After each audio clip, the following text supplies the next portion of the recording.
Okay. Um. All right. Everybody hear me?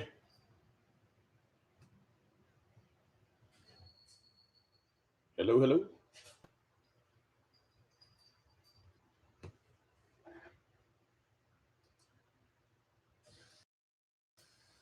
Hello.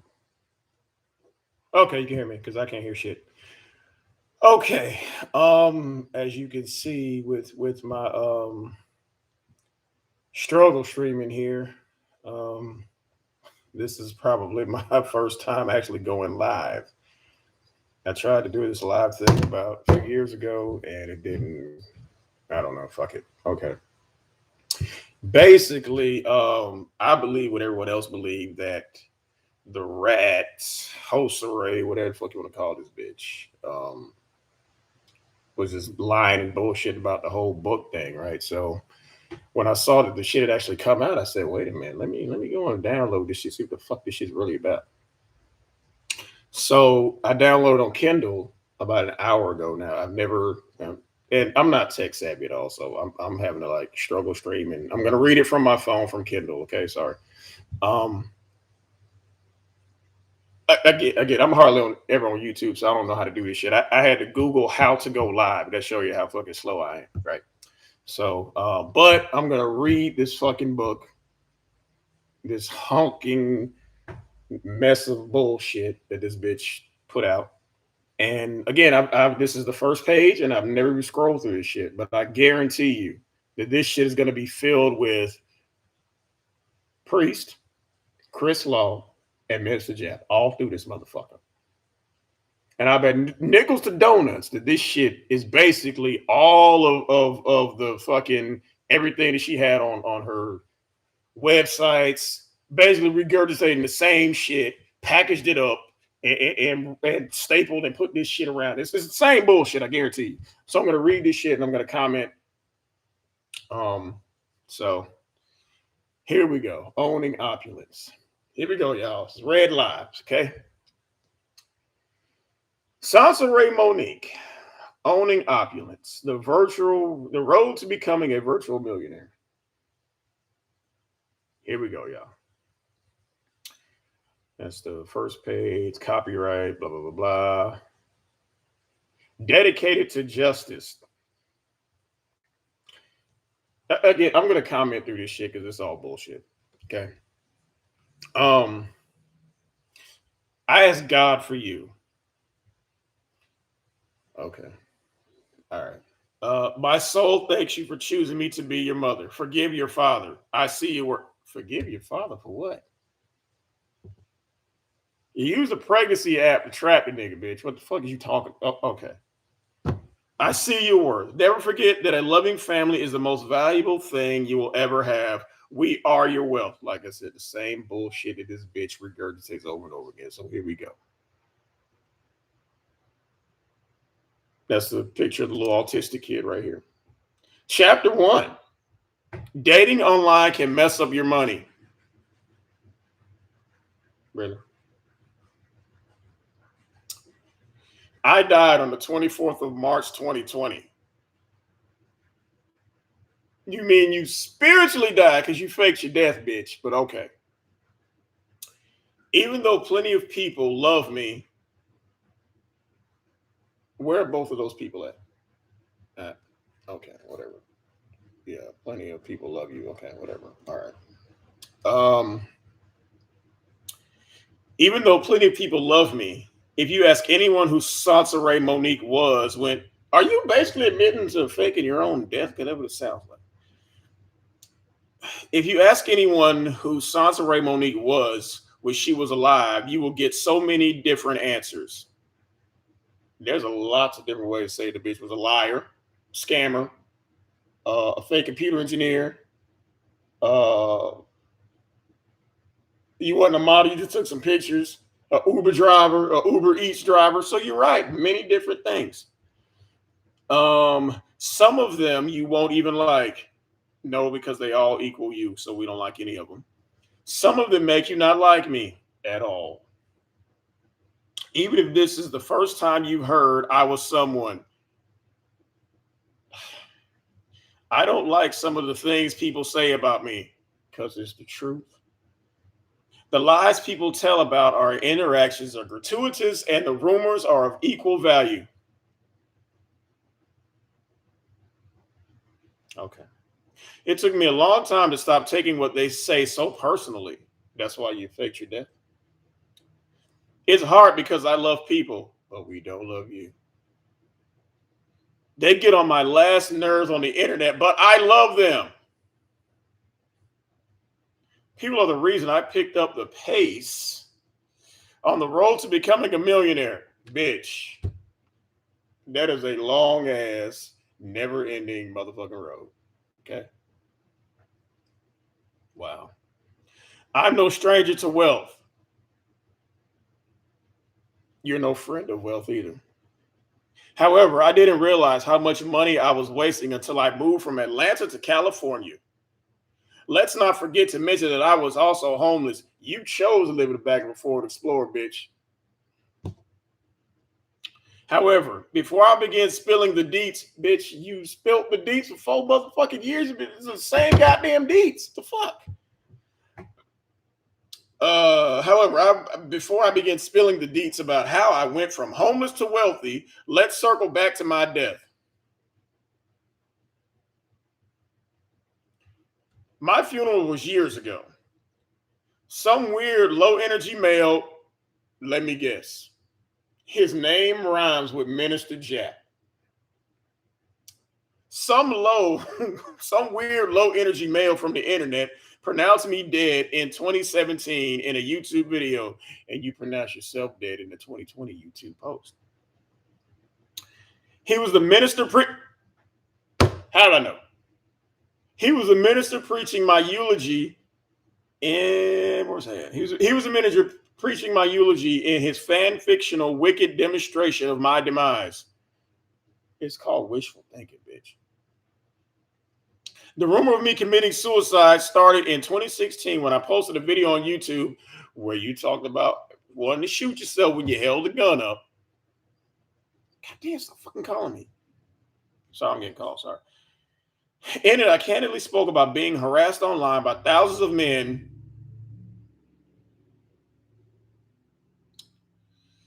who did not like African American women. And see that, don't do that, bitch. Don't pull the African American man card. Don't do that. Or African American woman card. Don't do that. They don't like yo stupid ass. And remember, you're a mixed woman. Remember, you're not African American. So stop saying that shit. They don't like you, bitch. You just happen to be black as hell.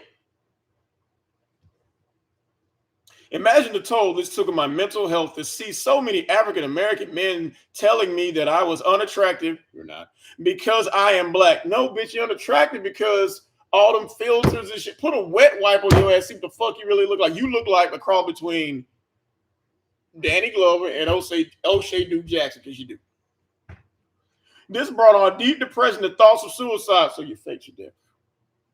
Being on the internet wasn't always this unhealthy. Then unplug it. So see, that cyberbullying shit does not exist. Unplug from that shit, bitch. God damn. Dumbass. I was a model, social media influencer long before being one was a trendy thing. My road to financial freedom started the days in which MySpace monopolized the internet. To create a Facebook profile, you had to be a college student. Those were the days I loved interacting with people online. We were just happy to be able to see each other after years of not being able to keep in touch. Because you tend to reach back to motherfuckers who cut your ass off. Shout out to Chris. The world woke up to the power of the internet during the pandemic. Bitch, we was on the internet long before the pandemic, bitch. Being locked in our homes, being locked in our hotel with no way to communicate outside of our smartphones and the internet introduced us to a brand new world of stay-at-home jobs and online businesses, bitch. First of all, you ain't got a job. You do stay at home and you Uber. So this shit was already you.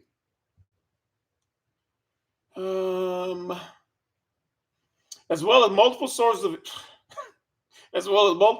income that I was aware of long before Instagram had an option for you to open a store. long before Facebook had a marketplace. These are the new gateways to financial freedom. To some, online business is easy. Meanwhile, others struggle, to get consumers to purchase any item in their store under $5. What is hurting most people is marketing and branding.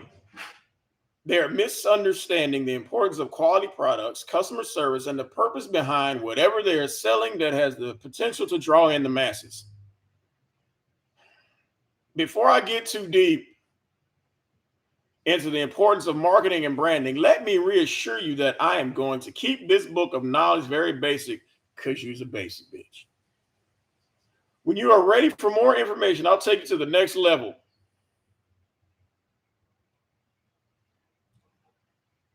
For now, we're going to go over how I ended up homeless, then dead, then wealthy. You mean homeless, undead, and play wealthy.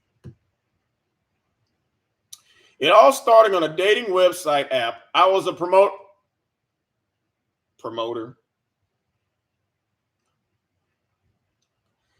I was a promoter for a club in Lawrenceville, Georgia called Theory Lounge, and was using it to invite men out to events. I was a single woman, so I used my status to attract other single men. Bitch, first of all, you was on Plenty of Fish, which POF really means for plenty of fucking, okay? Most people on Plenty of Fish are either married and cheating or looking to get out. So you went on POF. Everybody know if you go on POF, you're going to get some ass that day. Okay. Theory Lounge was a new high-end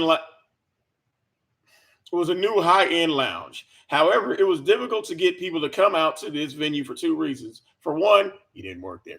For one, there was a bar across the street called Barnacles. Barnacles was packed almost every day with people who love sports. It was a fairly affordable establishment. Theory Lounge was a little more upscale. And attracted a much more uppity crowd. Stop trying to make it look like you so uppity when you're not. Stop. You was probably a fucking lot lizard any goddamn way. You wasn't working at the fucking lounge, you dumb bitch. Lastly, the location of the bar was far from the places people will usually frequent, 30 miles away in Atlanta. Bullshit, bitch, because I know exactly what you're talking about, and I lived in that area, and that place was always bumping. If you did really work there, which I seriously doubt, you didn't get no revenue because you suck. There weren't a lot of female promoters during this time, and you weren't either one of them. The entertainment industry is rough in itself. It takes a lot of strength and power to do it. Sometimes I take a security guard with me, you probably fucking, to make promoters or strip club owners to pay me at the end of the night. Because they're like, what do you mean you work here, bitch? Where did you come from? We don't know you. Who are you, bitch? What's up, Chris? Shout out to Chris. This nigga. Shout out to you, man.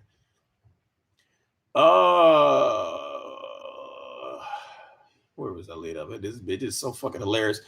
At Theory and most events in Atlanta, we were having a difficult time pulling men because nobody likes you on certain days of the week. So I'd log on to dating websites and encourage men to come out to events. Holding these balloons. One man I invited was, let me guess, his name rhymes with priest.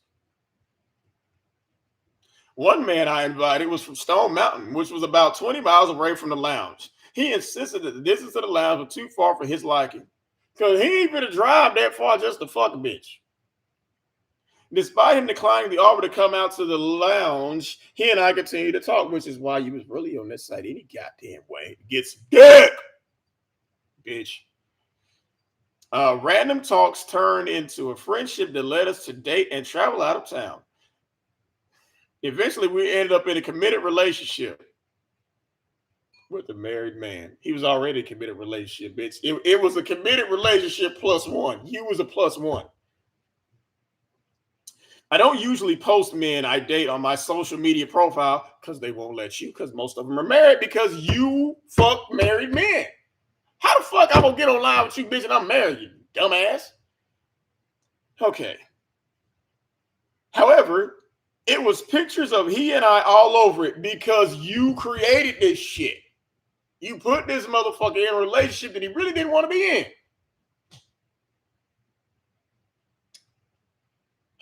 I don't usually post men I date on social media profile because they won't let you. Before I met him, I was single and celibate for years, but she was just fucking cute. You celibate, I buy a bit. You lying motherfucker. It was 2017 by now, and I hadn't been in a monogamous relationship since 2009 because she was a pass around hoe. I had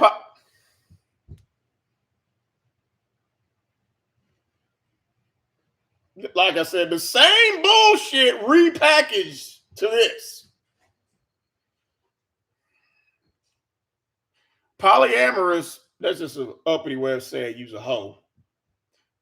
Polyamorous relationship from 2010 to 2012. However, after that, I was comfortable with being single because nobody will wife you, and had no intention of ever being married because nobody will wife you, or entering into a romantic relationship of any kind because you was the bust down bitch. Priest and I during the love string of 2017. Bitch. Stop. For some reason that I can now classify as divine intuition, I started getting the cringeworthy feeling that I was being stalked, says the woman who posts everybody's information on a fucking website, and you stalk people who tell you to leave them alone. You don't have a restraining order put out on you, but people stalk you. Okay. My intuition kept telling me that something was off about the situation. No, bitch, the only thing off was your pussy smell. Not really about him, but just the entire situation had me worried. I was having a good time and he was a great guy. He was attractive, he had a sense of humor, and he was extremely outgoing. My family loved him, including my 18-year-old daughter, who you didn't raise. Andre did. My Yorkie Shih Tzu, Benjamin Buttons. Well, my cat named Steve, so I can't say shit. Okay.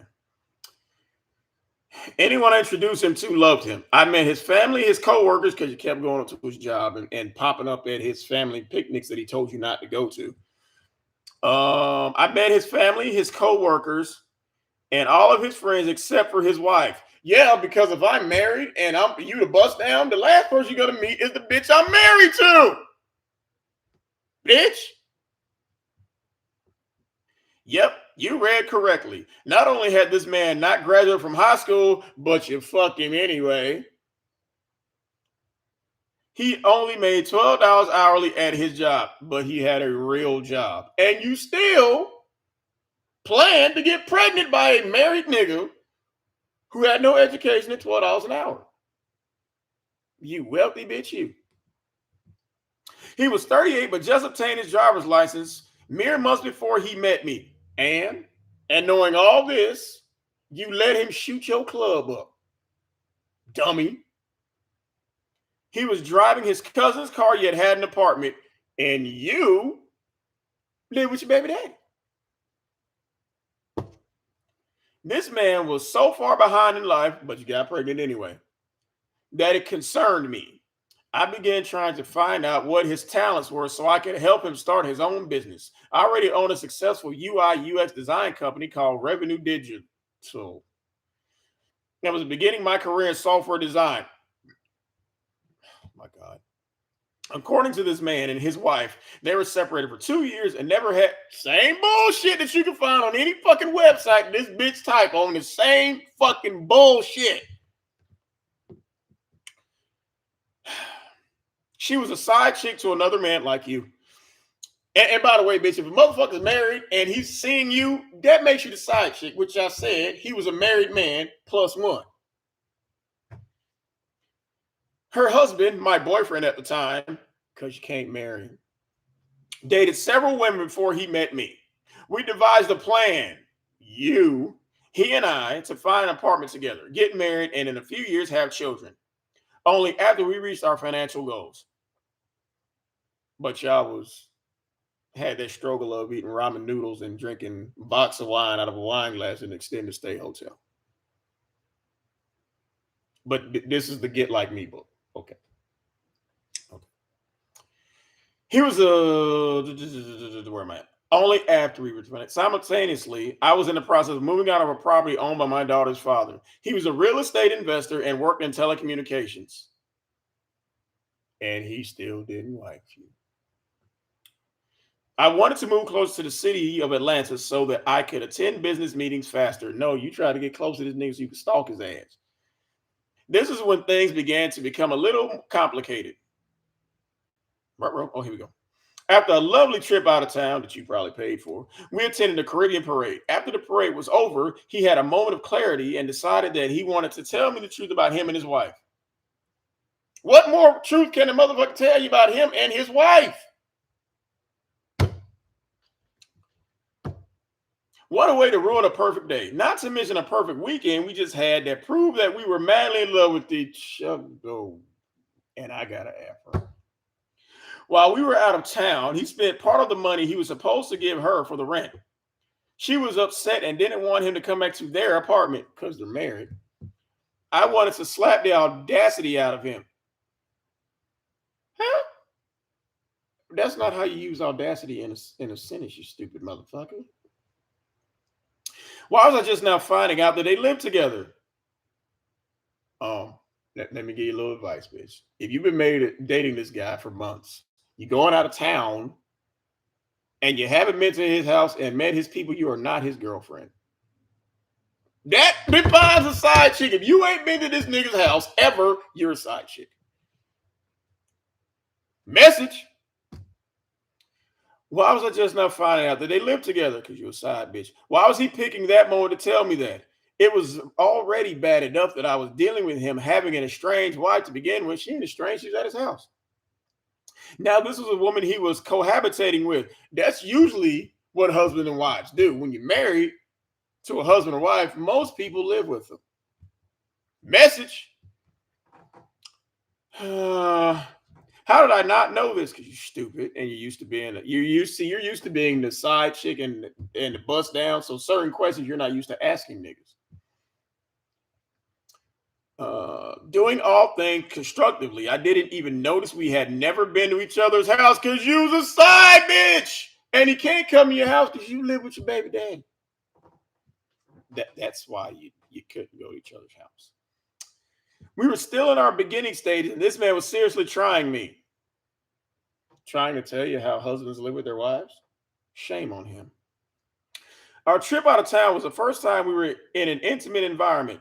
It was the first time we had sex. It took everything in me not to break his neck right there in the playground. He made me pull over and take us to so he could reveal his secrets. That made no sense. Okay. I sat there on the swings and said nothing. He was crying. Crocodile tears, I'm sure. I got up and started walking back to my car. This was the second I wanted to leave and never see his ass again. The first time was at the end of our first date when he told me he was separated. First of all, bitch, when you go on a date and you pay Dutch, that's usually a sign that the motherfucker probably, yeah. Okay. I slapped half of the money for the check down on the table and stormed out of the restaurant. He chased me both times because he wanted some pussy. He convinced me that she knew who I was and was completely fine with her dating each other. Bitch, this is another reason it's bullshit, because if she was convinced that y'all were together and was okay with it, she still would have been all right with you coming to the house if she was okay with it. You dumb bitch. Granted, he was telling the truth. She did know who I was. However, I was simply unaware of how unorthodox their arrangements of convenience was. Once I made it home, he rang my phone off the hook because he wanted some pussy. Eventually, I picked up and asked him to stop calling me so I could think straight. The next few days considered him doing damage control. He let me know that he was moving out of their apartment so that he could start his life with me. He said that he was temporarily moving to a relative's house until he found another apartment. Excuse me. I forgave him and wanted to continue our relationship. I was reassured that their interaction with each other was over entirely. Um, the best way to reassure that a man's interaction with his wife's is over is to see some divorce papers. Message. The only reason why they'd see each other again was in their act of filing for divorce.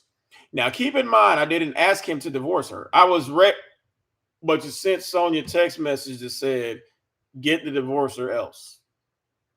That wasn't you. Okay. Get the divorce or else. I was ready to leave and be done altogether. I didn't like the situation at all. It was a terrible way to start a relationship. But you've been a side bitch. You've been getting niggas from rentanigga.com for years. Why is this any different? I prayed on it and stayed. It wasn't until later that I began to understand why God made me stay. But you're Buddhist, right? We began looking for a place together. We bought a storage unit to put all our things and stayed together in hotels. And it's been that way since. Until we could find a decent area to live in that we could afford. Because of his fear of driving, he wanted to live near a transit center in order to get to work daily. He began to take me off focus of my own goals. Because you trying to trap a nigga. He made me give up certain sources of income because he didn't like the people I was handling business with, because it's people you work with who you used to fuck. Paying for hotel rooms was beginning to be extremely expensive, and my monthly YouTube checks and money from my graphic design company were my only two sources of income. I went from having five to seven sources of income to now two, and I even lost my car. And I remember that fundraiser you had where you raised $1,100 to get your car back. You got the money, then you went online and said, "Oh yeah, I just spent it on bills. I just let that car go." So that was the first time you officially scammed people to get money to get a car that you knew you wasn't gonna keep, which was only one of the sources of income. I lost because I was driving Uber. I began changing my life from being a single woman to now a married one.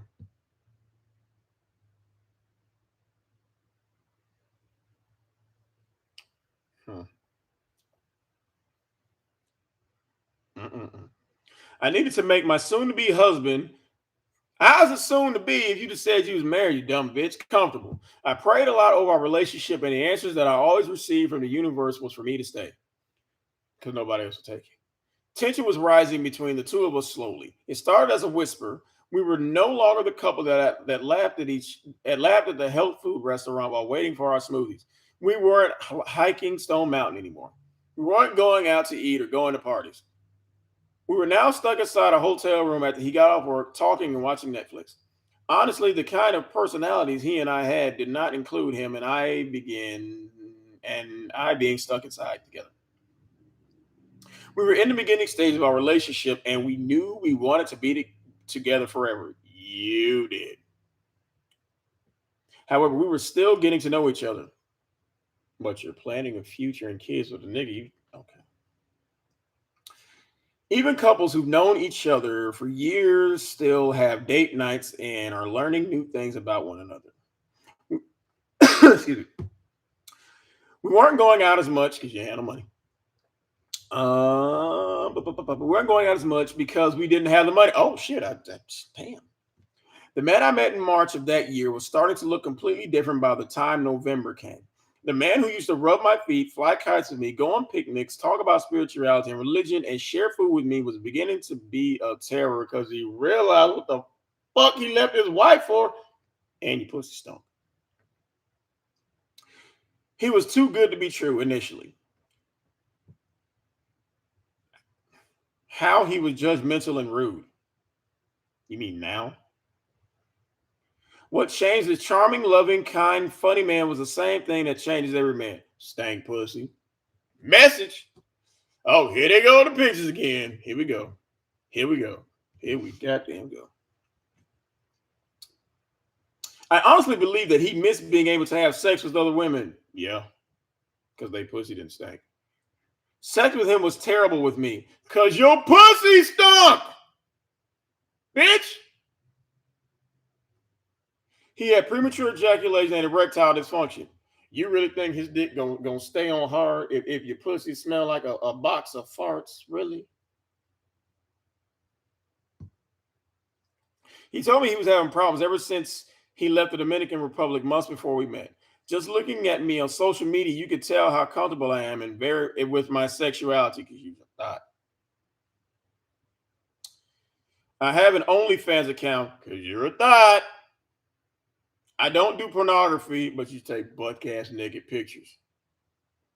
I don't do pornography, but I'm not an angel on there at all. Sex has never been an issue inside of my relationships because you're a thought. There's a pattern here. I'm glad you're accepting. It's part of getting better is accepting. He used to talk to me about the kind of sex he and his wife used to have. Yeah, that's what you do with your wife. You have sex with her. She used to pretend she was a prostitute and they'd have sex with each other in the closet. Okay. But, okay, now make this make sense. Him and his wife used to pretend to pimp and a prostitute and have sex in the closet. And you pretended like you was married having sex in the back of a Ford Explorer. What's the difference? Him fucking his wife in the closet while she's pretending to be a prostitute. He's fucking you in a Ford Explorer while you're pretending to be his wife. Okay. Also, he had a fetish for midgets. You are 5'1". Listen, I don't know. Did I try to make me explain that any better? Because you explained it over and over again for the past 4 years. Nothing in this shit is different. Do not try to make me explain that any better. I just can't. But you do it over and over again. As I hold back laughter, I want to remind you that this is not my business or yours, but you tell it over and over again to shame this man. Let's just say that level of kink isn't my love language. Okay, again, fucking his real wife who's pretending to be a prostitute in the closet and him liking midgets is not your kind of kink. But fucking him in the back of a Ford Explorer in a Walmart parking lot with some stank pussy with a bitch who's 5'1" is?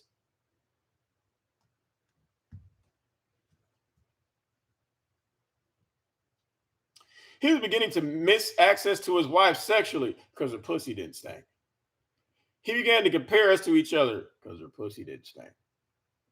Sometimes he'd even beg me to allow him to have both of us simultaneously.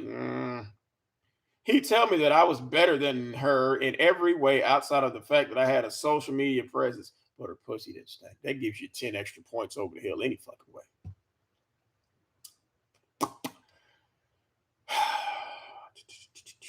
My social media presence was a disadvantage to him. Even though he loved the fact that was a social media personality, I'm gonna read just how this bitch wrote this shit. Even though he loved the fact that I was, bitch, you left that was a social media personality initially. Now he believed it was a problem because you're putting all his business out there like it's social security number talking about his whole family. Some of the things this man would say had me convinced that he was retarded. But you went on TV talking about the world didn't know about this man. The world ain't ready for him. But again, you let this nigga go steak tartare in your pussy. But he was retarded.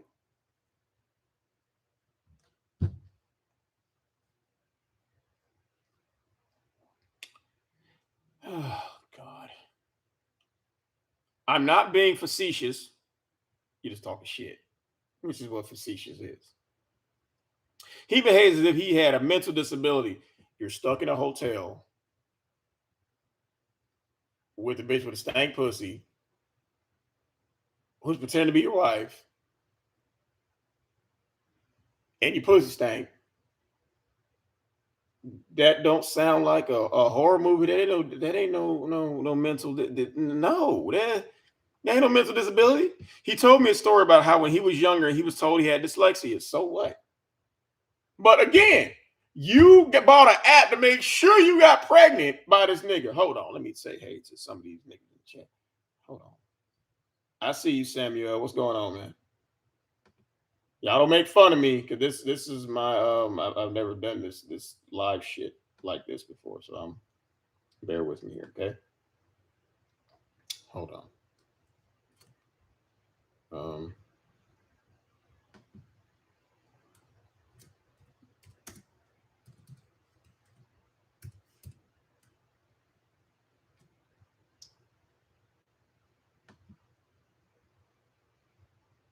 Okay, where is?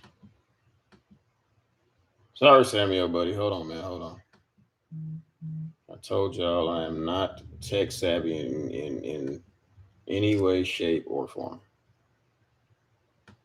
Got this expensive ass computer I just bought that I have no idea how to fucking use. Okay. You know what, fucking nigga, I'm just gonna say hey. Okay, okay, back to this bullshit. As we were dealing with everyday rigmarole, I noticed that he didn't know basic math and he lacked basic critical thinking skills. But this is the guy who you plotted to get pregnant by, who the world isn't ready for. And him being slow is how you tricked him any goddamn way. Okay. I couldn't understand how someone was so seemingly self-sufficient but behaved so much like an adolescent when it came to responsibilities that the average grown man should have. I started to doubt myself, questioning whether or not he was truly a man I could trust managing my business and my finances. He cared more about having sex with women at his job than about building a stable home because their pussy didn't stink. Our relationship shifted drastically. He began coming back to our hotel room, talking to me about other women from his job and how successful they were because they had real jobs. He talked about how much better than me they were because they were. He swore that he was speaking to a nurse he worked with and how she gave him her opinion about our sex life and my vagina. I'm pretty sure when he went to the nurse and said, "Hey, me and my this bitch I'm fucking with, her pH is off. Her pussy stank." What do you think is your medical professional? I guarantee you that bitch was like, well, number one, that's probably caused erectile dysfunction. Number one. Number two, stop fucking this stank pussy bitch. And number three, please tell me you didn't put your face in that shit. How did this man feel comfortable talking to one of his coworkers about my vagina? First of all, she's a nurse, bitch. And you told the entire YouTube world about this man not having an education, being dyslexic, all that shit. But he can't go to a medical professional about a serious medical condition you got? Dumbass. He put me down daily, but he didn't put you on virally like you're doing on the internet. He speak to me disrespectfully. Wash your pussy, bitch. Wash your ass because you already know. That's disrespectful. Okay. Okay. He began lying excessively, coming home late because he gets some pussy that didn't stink. Where am I at? He was working on weekend or pretending he was working on weekends only for him to go be with other women because they pussy didn't stink. And the most important reason why he was being with other women, they weren't you. Not only were his coworkers in our personal business, you put the whole universe in this man's business, but he can't tell his coworkers. So is his family, girls he was cheating with, and half of my YouTube audience that he had somehow started interacting with because you put him out there first. You put him out there.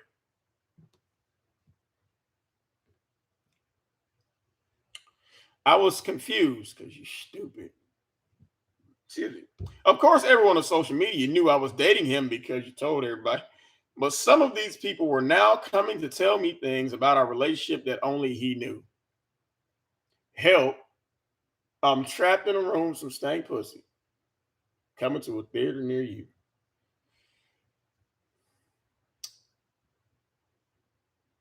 He started talking to men inside of the anti-woman groups like Red Pill, Incel, and MGTOW. Men going their own way. He started behaving like a complete asshole. Not only had he started interacting with those people, but he also began building friendship with my ex-casual sex buddies again. He would know nothing about these motherfuckers. You'd put him out there. Okay? Even though Chris Law is known all over Atlanta, he wasn't known on YouTube till you brought him up there.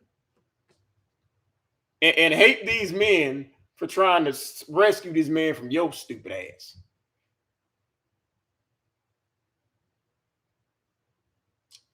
I cannot understand what the catalyst for all the drama. I cannot understand how I went to sleep one night next to an angel and then woke up the next morning to Lucifer. First of all, you dumb bitch, Lucifer was an angel. It was a nightmare. Then I finally occurred to me, it was a nightmare for you? Imagine this man working all day at his job, full of all kinds of women who trying to fuck him, only to come home to some stank pussy.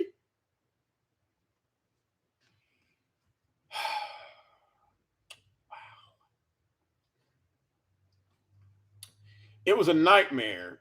Then it finally occurred to me what the big issue was. Wait for it. I understood why things were changing and what was really going on with this man. Like he's married? What could make a man that I knew loved me turn to such a pig? Because he married! Simple. I was pregnant. You trapped this nigga. What you goddamn did? Shit. Hell yeah, the motherfucker gonna leave your ass. I would have hit you with a goddamn bus personally. Then back up, make sure your ass is really dead. Oh my God.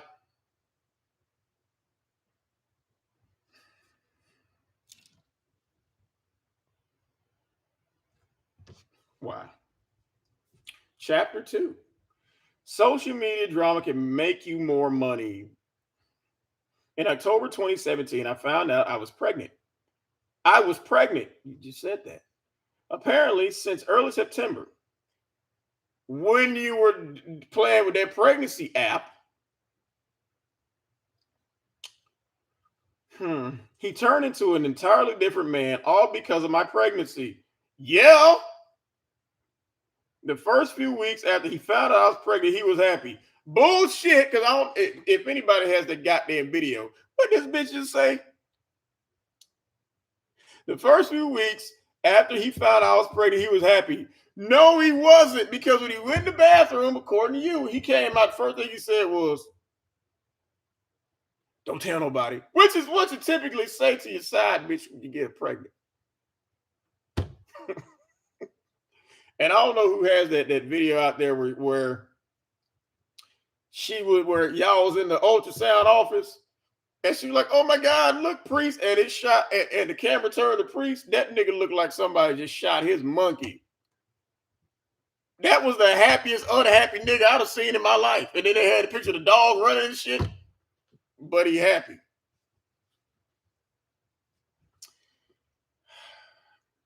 He asked me not to tell anyone because he didn't want nobody to know. He promised not to tell anyone either. But towards the end of November, he came into our room from work only to tell me that he told his wife, "Yeah, if you're married and you get to jump off pregnant, you might want to tell your wife. Oh yeah, honey, by the way, they ran out of ground beef at the hospital. Oh, and I got this bitch with stank pussy pregnant. Shh, don't tell nobody."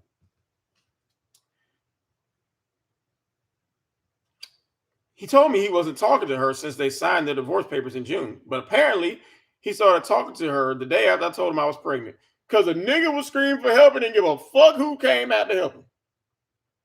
The truth was coming to light. That's usually what married guys do. Each other wives big shit. They're in an open marriage, but included me in this love triangle. How's it a love triangle when he didn't even like you? Without my consent. Let me go back. They were in an open marriage, but included me in this love triangle without my consent, first of all. If you got a husband and wife, and the husband gets some pussy on the side, they don't need your consent. How the fuck that sound? His wife, who he married to, got to give you permission to fuck him? The fuck? Bitch, please. Apparently, she was using her heart condition. Listen to this. Apparently, she was using her heart condition once again to draw him in, and it was working. Now, it's funny you say that she was using her heart condition to draw him in because you use your pregnancy for that. Remember, you was in a hotel room talking about, oh, I'm bleeding. I can't go to the doctor. Oh, I'm on bed rest. First of all, bitch, you need a doctor to put you on bed rest, number one. Number two, you didn't go to the doctor for two reasons. Number one, because again, just like he said with his wife had a real heart condition and he stayed with her because it was his wife.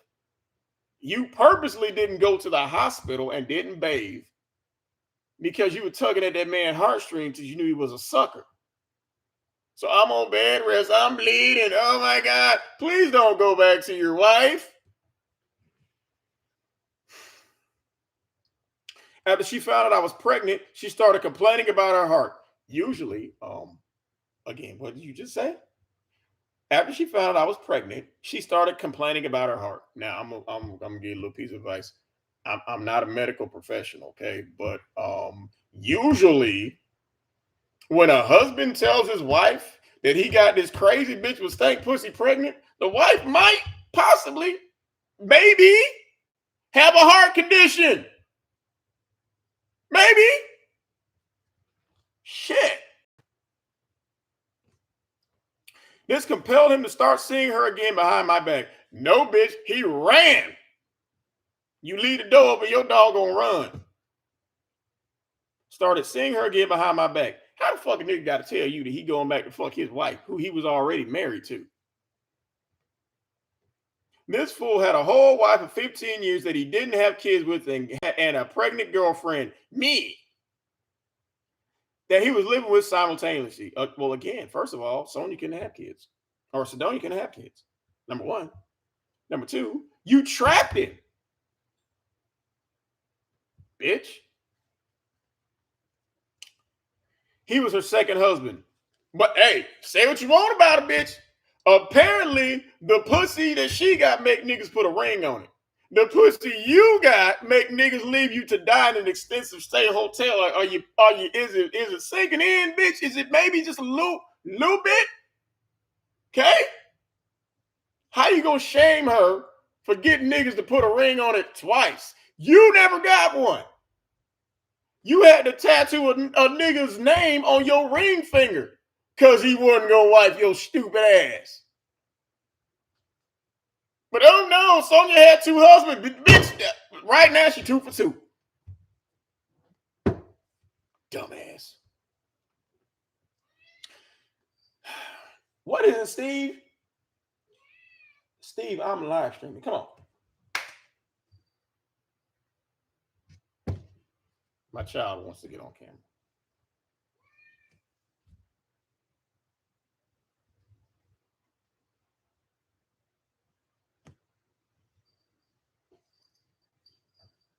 Hold on, y'all. There. Oh, everybody, this is Steve. He's that's my son, Steve. He likes getting on camera. Say hello to the beautiful people, Steve. Really? Okay, you see I'm reading, right? You'll get to read later, all right? Okay? Now go play. Okay, where'd I leave off? No, Steve, I'm not picking you up again.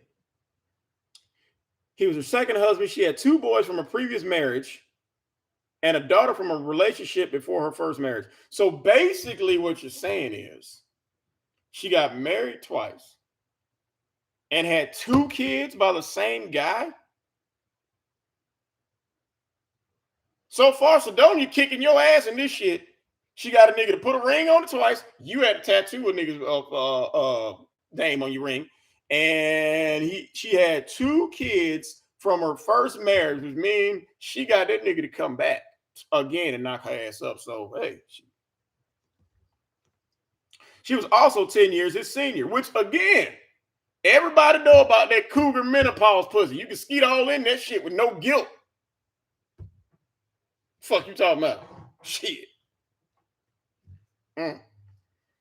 By this time, we were running out of money, so we were sleeping in the back of his Ford Explorer parked in a Walmart parking lot some nights. Because remember, he wasn't homeless. You were. When they was complaining about how bad your pussy was, you was staying up his grandmama's house, you left. He came to live with you because you guilted him into coming with your fuck ass. You bitch, you. Other nights, we were scraping dollars together to get cheap motel rooms. He tried to leave me while I was pregnant 3 times, but came back on his own. Finally, when he tried to leave the last time, I said to him, if you don't want to come back, just don't. I was tired of arguments that would lead to vaginal bleeding. Ew! Well, how does an argument make your pussy bleed? How that work? You got some alien pussy or some shit. I was stressed and the arguments were making it worse. I was afraid I was going to miscarry. Wishful thinking. I miscarried so many times because of a bad abortion I had in my early 20s. Didn't you also say that you had a bunch of medical abortions? Well, bitch, let me tell you a little something. All abortions are medical, so stop. You told this nigga you couldn't get pregnant while playing with the pregnancy act. My daughter was 18 at the time. I was told I would never have children again by multiple doctors. You mean by multiple abortion clinics? Yet, by the grace of God, I was pregnant. No, by the grace of that pregnancy app and a dumb nigga. Okay?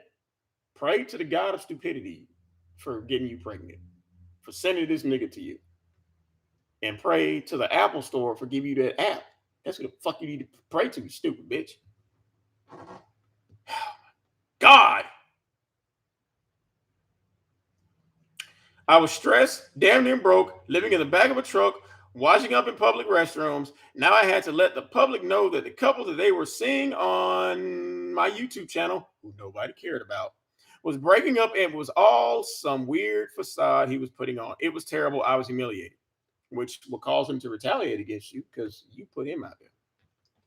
I finally announced my pregnancy on social media. Everyone was excited for me. Men, with the exception of the thousands of men who wish they had a chance with me. I want the names and social security numbers of all 3 of these niggas who claimed that they, what the fuck, that they wanted to be with you. Where they at? Fuck. One day after my child's father and I attended the funeral, I was directing traffic in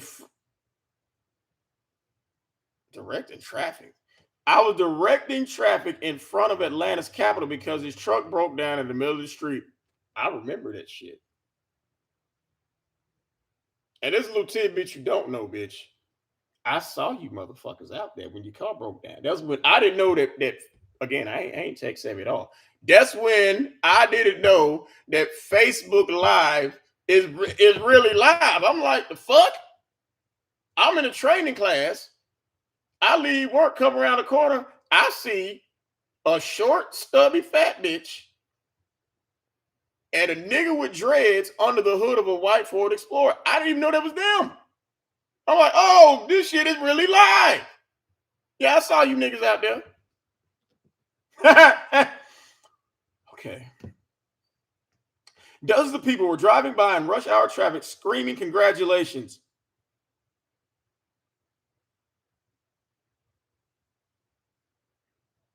Hold up.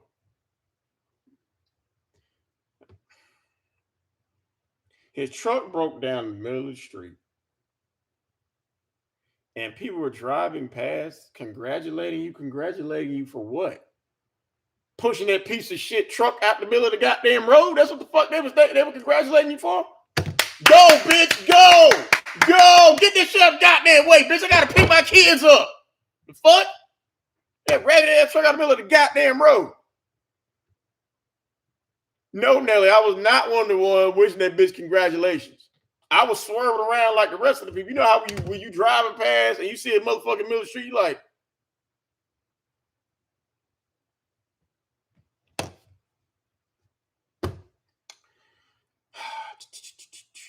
he changed so drastically that I began to believe that he never genuinely loved me at all. You'll tell any bitch you love her when you're in the pussy. Shit. Where was that? Okay. He tried to leave 3 times, and it seems as if he was out the door again. I began taking over instead of relying on him to lead our relationship. All the femininity I used to pour into the relationship began turning masculine. That's why your pussy was stinking. I refused to sleep in the back of a Ford Explorer for another night. I started vlogging on my YouTube channel every day, letting everyone know what was going on with me. I started to be alone more frequently, so people sent me donations for food as well as my hotel stay. One day, my child's father decided that he didn't want to come back. That was a fucking revelation to that nigga. I never want to see him again, but for the sake of our baby, I asked him to not miss any doctor's appointments. Bitch, bye is bye. Shit. Once I went to the emergency room and called him to come to meet me there, and he didn't show. Fuck no. Like, remember when I said bye, bitch? And you gonna call me to come see you at the bye? And when you give birth to that little nigga, I said bye too. Shit.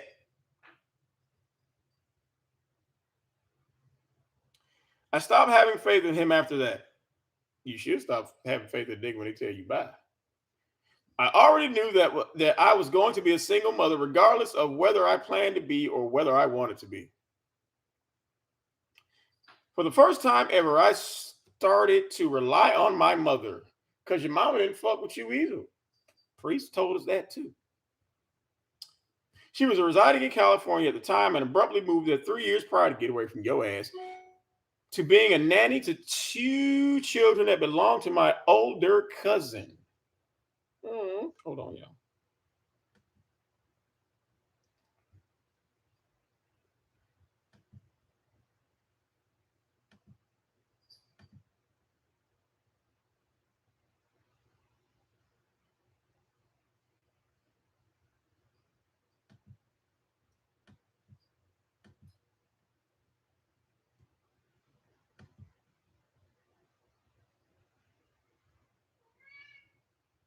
Oh, is that how that worked? Okay. What, Steve? I'm live. Where was it? Okay. My cousin was going through a divorce. She took over watching his children because his mother was going through chemotherapy. My mother and I were never really close. Would you be close to you? She always had a better relationship with my younger sister because her younger sister ain't you. That's why. I call her the nights I wanted to give up. I would have been like, promise? Promise? Promise you're gonna give up? Put some gravity with that promise, bitch, and jump your ass the fuck off something. Shit. She told me to keep swimming. No, bitch, keep drowning, not swimming. Fuck that. Call me, bitch. I'll tell you, bitch, this life ain't for you. I was considering giving our baby up for adoption. But if you give the baby up, how are you going to be able to trap Priest?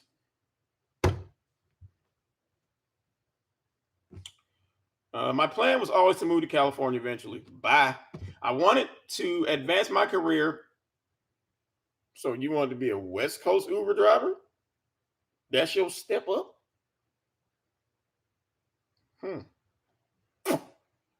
This is how I become a millionaire, people. I hope everybody listening. Okay. My child's father was supposed to accompany me after we accumulated enough money to make such a move. However, his behavior proved that being anywhere near him would be bad for both me and my baby. Usually, when a nigga tell you bye and I don't want you or the baby, that kind of means they're not coming with you to California. So why not move 2,000 away and leave him behind? How you gonna leave somebody behind who already left you? Message. I always knew I'd have a son.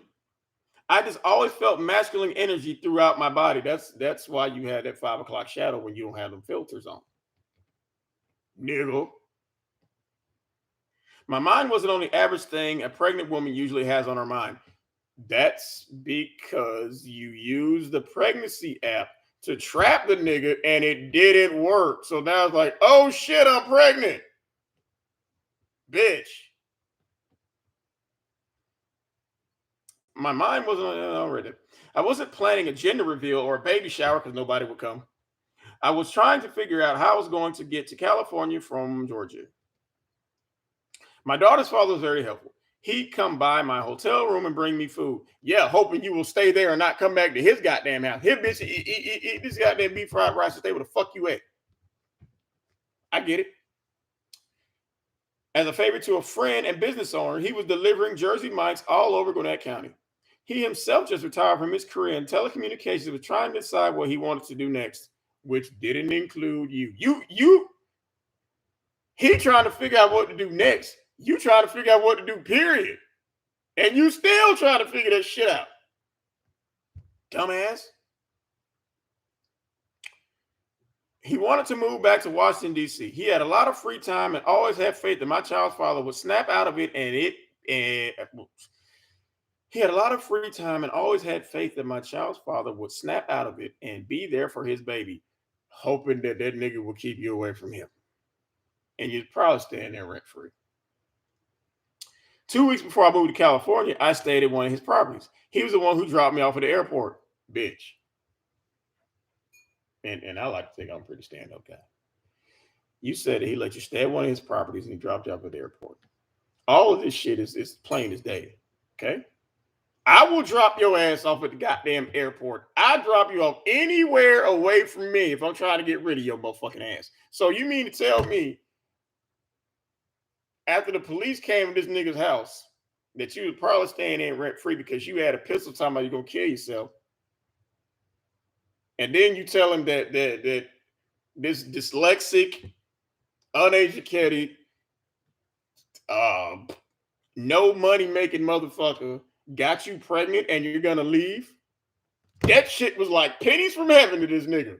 Oh shit! Do y'all need anything? Do you need a sandwich?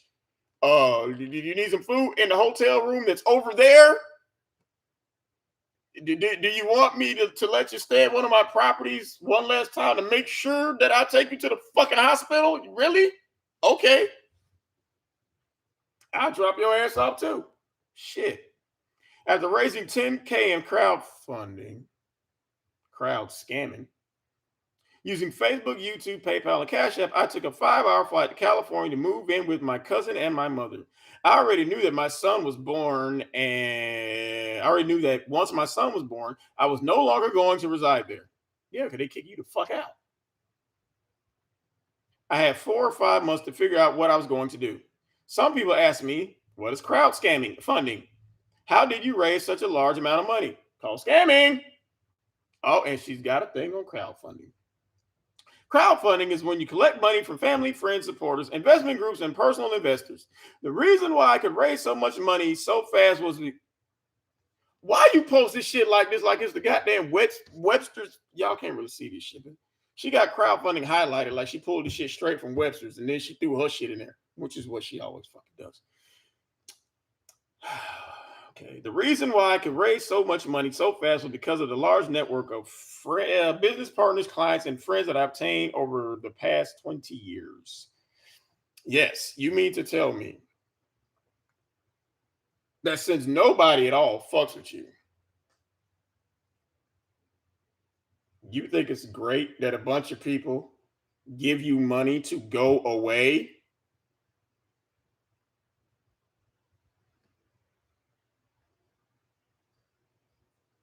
Business partners, clients, and friends gave you money to leave.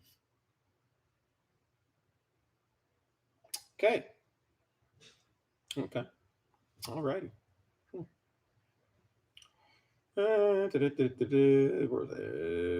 This is where the importance of philanthropy, volunteer work, and community services come into play. No bitch is called e-begging. Because when y'all was down there in the middle of the road, that ragged ass truck, I remember that post where it said, pregnant and stranded in downtown Atlanta. That's how you got that goddamn money, you dumb bitch. You should have put spiritually married, pregnant, and abandoned in downtown Atlanta. Good googly goo. For years, I worked with a nonprofit organizations, volunteering time, money, and resources relative to their cause. And you trick people into sending you money, like with Autism Speaks, where that money went straight to your. Now, it is, I find it rather ironic because you was raising money for a fake Autism Speaks fund, and your baby came out autistic. If that ain't poetic justice, bitch, I don't know what the fuck is. So when it came time for me to need others to chip in, most people were happy to help me whenever I asked. Again, most people were happy to help me leave whenever I asked. The crowd, fuck is this? The crowd didn't just send money, but they also sent items for my son. My virtual baby shower brought in an additional 5,000 of clothing, diapers, car seats, cribs, toys, formula, bottles. My son didn't need anything the first year and a half he was born. The crowd bought it for him. I never felt so blessed and much in my entire life. I'm sure it was karma for doing so much volunteer work and donating money myself. No, they gave you money to go halfway across the fuck. Bitch, if you needed money to Mars, I guarantee niggas will crowdfund and make sure you get there. Because all that shit ends with bye, bitch.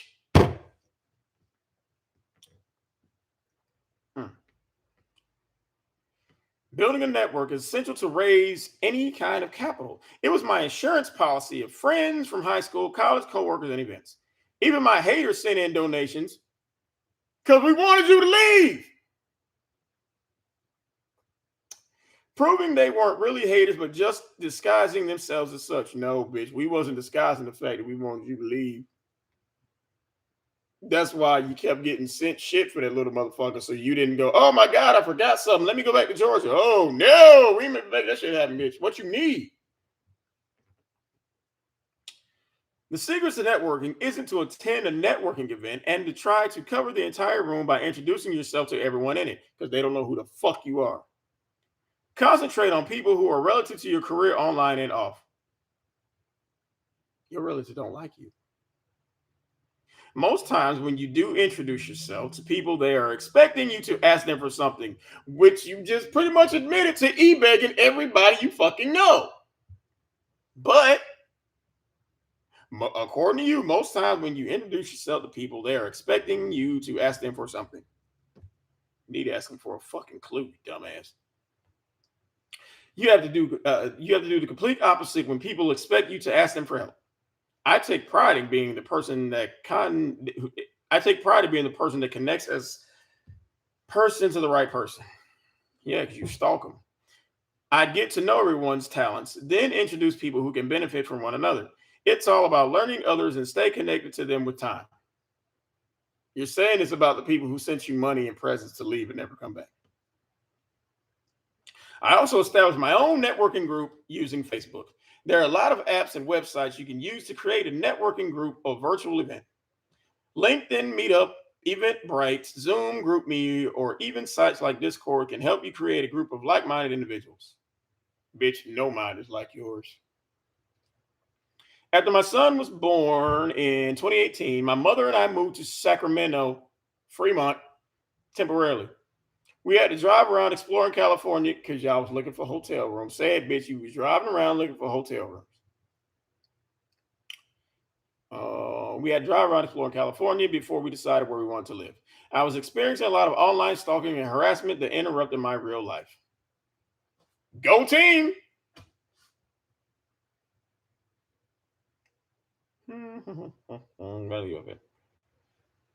Okay.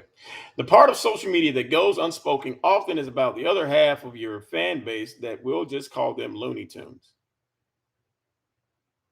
Bitch, Looney is getting pregnant by a married man and not washing your ass and keeping your pussy stinking broke down out of order because you tried to guilt him into staying. But we're Looney Tunes. These sociopaths are the very opposite of the crowd. Yeah, because we don't like you. We didn't like you and we paid you to leave. You're welcome. They claim you. Huh? I'm just reading how this bitch wrote this shit. They claim you. I am the bane of their existence, yet they spend every waking moment talking about me in live streams, creating videos about me, misquoting me, sensationalizing and twisting my words, which is what you do to Kevin Samuels and Derek Jackson and Tommy. Is that what you're doing? You want to talk shit about them.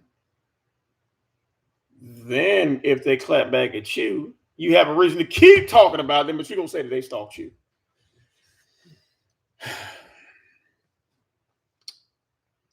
Okay. Serving the internet to find anything relative to my personal life that I don't share with the public.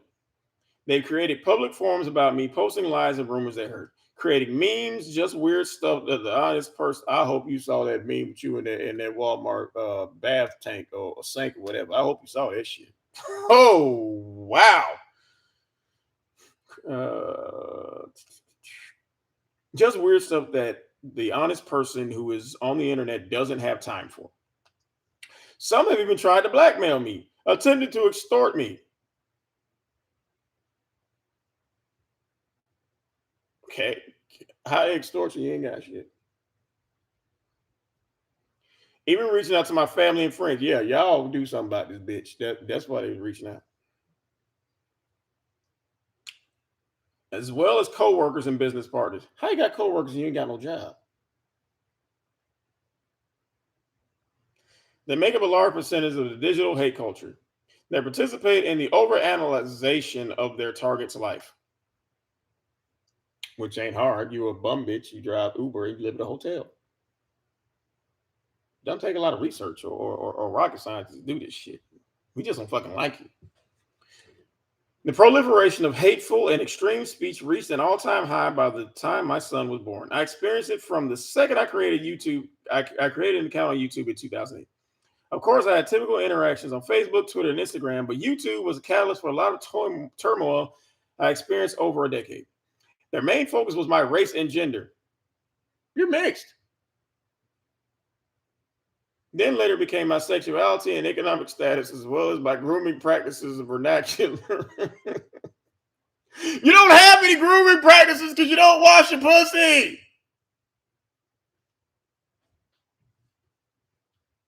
They began sending me emails and text messages telling me to kill myself more frequently. You should have took us up on that bitch because nobody likes a quitter. It started in 2012, but since my pregnancy, the hate mail got worse. In 2016,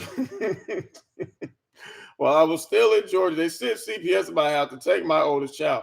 First of all, okay, you said CPS came to your house to take Damo. Well, I'm going to tell you right now, bitch. I know a little bit about the law, and I can tell you that you wouldn't have had nothing to worry about because, number one, that wasn't your house. Number two, Andre has custody of that girl. So how can somebody take something from you that you don't have? Which goes back to how can Sidonia take a man from you who was never your man? Message.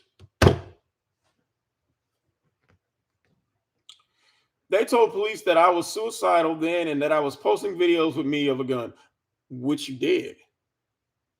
Once I moved to Cali, they repeatedly called the police station close to my cousin's house asking them to do welfare checks. They want to make sure you was really dead.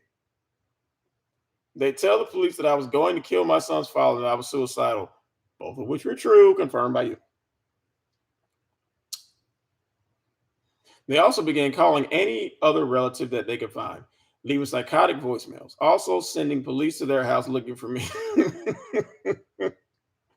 They wanted to save them from you, bitch. My God.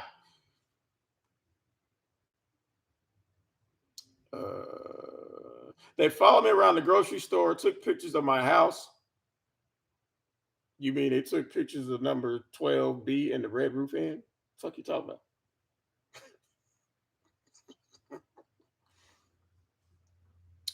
Okay. Tried to interview anyone they thought I knew, like how you bring people's girlfriends up there and interview them. People have even created fake email accounts pretending to be me and emailing other people. Someone impersonated my mother. Like you create, admittedly, 15 troll accounts to troll people, including that Britt Franklin troll account that you created to send emails to everybody. Okay. Using her legal name, they contacted Google AdSense to transfer any money I made online and tried to deposit it into their personal account. Someone posted online the old and current addresses and contact information of all my relatives. The Looney Tunes sent unwanted packages, food deliveries, and pest control.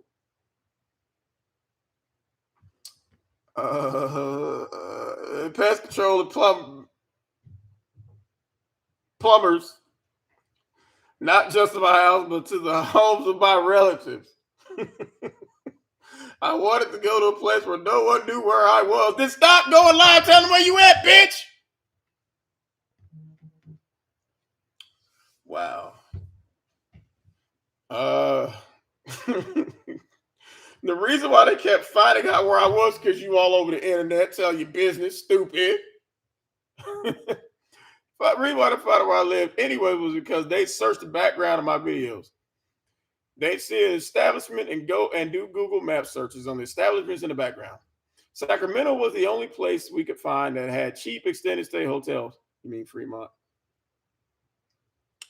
My mother had about $4,000 saved up. We rented a car from Lyft and used it to generate more income, which is what you're still doing now. And you're lying to people telling you bought that goddamn car. They were passing out brand new Nissan Maximas Essentials for about $250 a week, which is pretty easy to earn. Shit, you could have got a Benz for that. There were times my mom would come back with 2,000 she made over the weekend in the San Francisco Bay Area. She was a champ. She's a champ because she's babysitting that little autistic motherfucker. So you ain't got it. This is your first time being a single mother. You don't because you didn't raise Damo. Shit. She drive an hour and 30 minutes to the Bay Area and then spend at least 4 to 6 hours doing airport runs at San Francisco International Airport, then drive back. Other days she drive 2 hours to San Jose and then do pickups and drop-offs at Norman Wide, Minnesota, San Jose International Airport. What the fuck does that have to do with any goddamn thing in here? I've never seen my mother kick into gear like that. She spent most of my life ignoring me. Cause you're you, bitch. I would ignore you too, but you don't go the fuck away. This bitch is the fucking YouTube herpes. You herpes simplex 3. Goes away and you pop the fuck back up.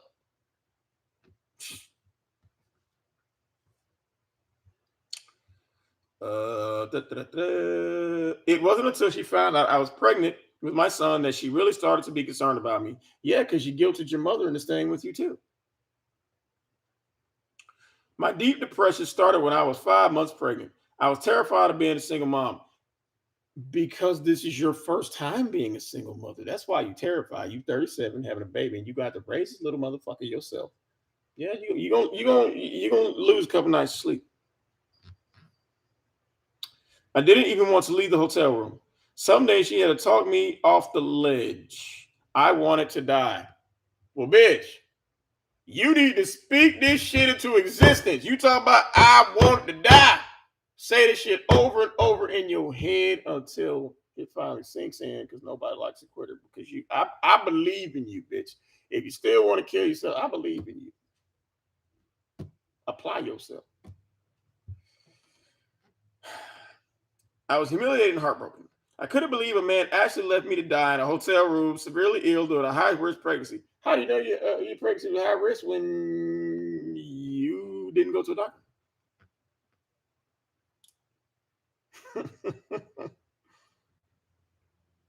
Here I was, 38 years old, trying to be down for the man I love, only to be left behind by so he could have sex with other women whose pussy didn't stink. He openly admitted that that's what he desired doing, having sex with everyone else but you. Like that was way more important than eating and having a roof over our heads. Bitch, first of all, he provided you with his family's house. That's one room. And he provided you with the back of his Ford Explorer. That's the other room. So again, priest is okay. Yeah. My oldest daughter always had an amazing dad. He was amazing because he raised her by himself. So you can go out thought and buy. That nigga's a champ. Andre is still a great dad to this day because he took Damo and didn't put your stupid ass on child support, which is what he should have done. Dominique is 21 and he still checks up on her like she's 6 years old. In the bizarro universe, if I ever sent my kids somewhere with you, bitch, I'll be checking on their ass too. He even calls and checks up on my son, Justice. No, he checking to make sure you stay in California. He sends me monthly texts asking, did his father call yet? No. He is so sure Priest will wake up, come to his senses. He did wake up and come to his senses. That's why he left. Bitch. And actually want to be a father. After the DNA test that Priest begged for came back positive, I was rewarded a whopping, rolls eyes, $264 a month in child support that is garnished from his pay. That's usually how child support works. But Andre could have flipped that. You wouldn't have been able to pay $264 a month.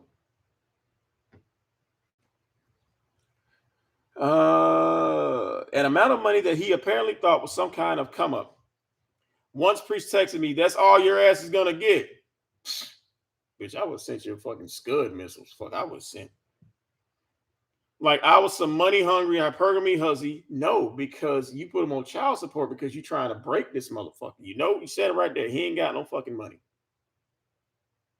So you're putting him on child support because you know $264 is a lot to a motherfucker who's not making no money.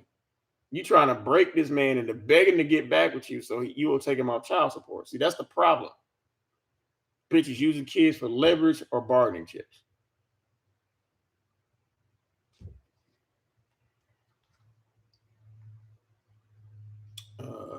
Two things. Oh, what was like I was a money hungry hypergamy hussy that only dated him because he was flying me out and buying me Birkin bags.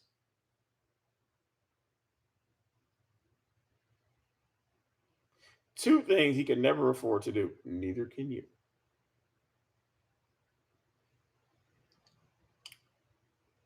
Oh my God. Here we go. It is picture. God damn. This was at the WIC office in Milpitas, California, May 31st, 2008. My child support amount was shouty low because of how much more money I made than him. Then why are you e-begging then if you make so much more money than him? The most he has ever spent money on was going half on a check at a restaurant or for dinner, which you constantly say you're okay with, or paying for our hotel room to stay while we look for an apartment. Pregnant, I slept in the back of a Ford Explorer with this man because I didn't want to leave him by himself. No, you got your shit jumped in the car because the family talked about how stank your pussy is, and he chose to be homeless with you. So, fuck you mean you don't want to be by yourself? He was my man, my friend, my heartbeat, my future husband. I wanted to trust that he'd do whatever he could to get us out of the situation we were in. I couldn't just go off somewhere with friends or family without him because you ain't have no friends and your family don't fuck with you. That way you can't be disappointed. These type of situations are supposed to help couples get closer. Mm-mm. We were supposed to build a bond and get stronger, not break up! Exclamation point. In our entire relationship, he never went out of his way to do anything of substance for me financially. Why would you do something financially for a bitch you don't even like? Since $265 is such a large amount of money to him, which is why you put him on child support, because you're trying to break him. Large amount of money to him, one would think that, yeah, he'd eventually want to meet our son who is paying for, which again proves exactly what the fuck I just said. You just said that you're hoping that the large amount of money that he's being tortured to pay is going to force him into meeting this little motherfucker so that you'll take him on child support. You're not that fucking bright. This bitch about as sharp as a fucking marble, I swear to God. But no, the month this book is published, our son should be 3 years old by now. Justice has only seen pictures of his father because you got him plastered every goddamn where, and he don't really give a fuck. His father sent me $25 PayPal once. Well, if you're trying to bribe a motherfucker to leave you alone, you got to start somewhere. Mm-mm-mm. Okay, where did I leave off again? This shit is fucking torturous. Filing for child support was a struggle. I begged him not to make me do it. No, you threatened him because if he didn't want to be with you, fuck it, I'm just gonna put you on child support. Oh my God. I had no intention of doing it, but once the money started running out and hotel stays started getting expensive, I had to snap out of my postpartum depression and get to work. My mom was so resilient. She is a champ. She told me to take as much time as I needed to get over my sadness and that she'd work herself to death if it meant that my son and I were okay. So you're saying that your mother, who has diabetes, uh, was willing to work to cover up your slack, and that makes her a champ. Probably some. Okay. Where's I at? Okay. She did all the work. Yup. That's what you want for people. She did all the work. She did everything. She didn't judge me or call me weak. She just called you stupid. I cried so hard every day. I had mood swings and extreme anxiety. I couldn't sleep. My eating habits were ridiculous. I lost 30 pounds during my.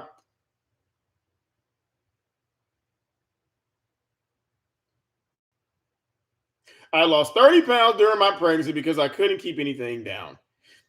But after I gave birth, I ate comfort food so much that I gained 50 pounds. Keep going. I had a very bad case of postpartum. My suicidal thoughts became ideation. Bitch, you should have kept speaking that shit to existence. I began trying to figure out how to do it when I was going to do it. Jump from something?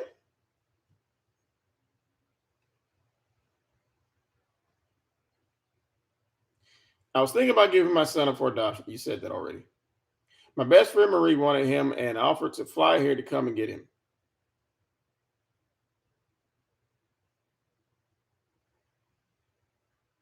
Okay. Everyone was begging me not to do that to Justice. I am his mother. The only person who can love him how he needs to be loved is by me. I began to start making him my motivation.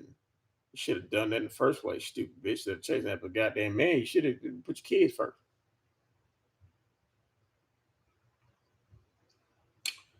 My reason to keep pushing forward. Instead of believing I couldn't be the mother he needed, I snapped out of it. And you're still not the mama he needed. Since I was going to be doing this alone, then I'm gonna read this how this bitch wrote this. Since I was going to be doing this alone, then I might as well, MIND, as well do it the best way I can. Bitch. The term is then I might, MIGHT, as well. Oh my God. And there she is using her son as a prop with all them goddamn free baby clothes you scam people into getting you. Chapter 3. Well, government assistance taught me about money. That you can find somebody else to pay for it and ask the government. Priest and I talked a lot about starting businesses, creating wealth, and traveling. Before I could even begin applying those plans to my life, I had to change my mindset entirely. I wasn't just going to happen overnight. It took discipline.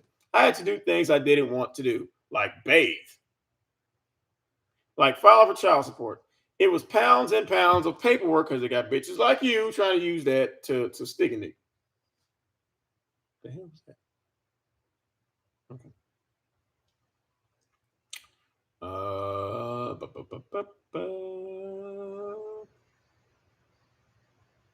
They made me write down everything that happened between Priest and I. The questions were so hard to answer. Really? You probably took the same bullshit that you've been spewing for years and gave it to them. Go check out my YouTube page. Oh my God. What was that? I had no choice but no. Here I was with the newborn, and they were asking me questions about his absent, asinine father. I had no choice but to file. In the state of California, in order for mothers to get government assistance, we have to file for child support as well as unemployment. I was already receiving Medi-Cal health care from this state.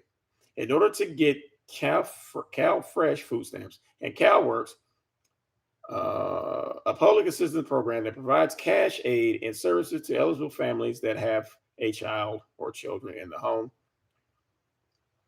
They required that I file for child support. Priest requested child support anyway.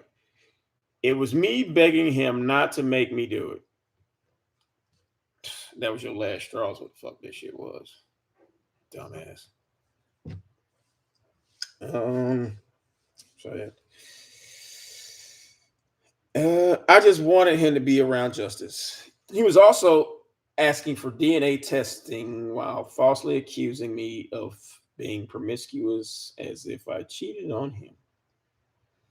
When the truth was during our relationship, he didn't hesitate not only sleeping with his ex. How she actually still married? But not only sleeping with his ex, but also entertaining other women because they're not you. When the DNA test came back positive, I didn't even get an apology from him. No, he was at home going, "Oh shit, oh shit, oh shit." Hmm.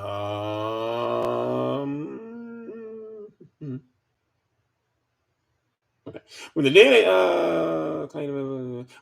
test came back positive, I didn't even get an apology from him or his older sister, who claimed I only got pregnant by him because I wanted him for his money. Nah, you wanted to back of that Ford Explorer, what you wanted. Like the $12 he was making hourly was providing me with the luxury lifestyle. You mean y'all couldn't get a hotel with the big TV? Oh, okay. She must have forgotten that he is the same man that didn't graduate from high school, but who you plotted to get pregnant by.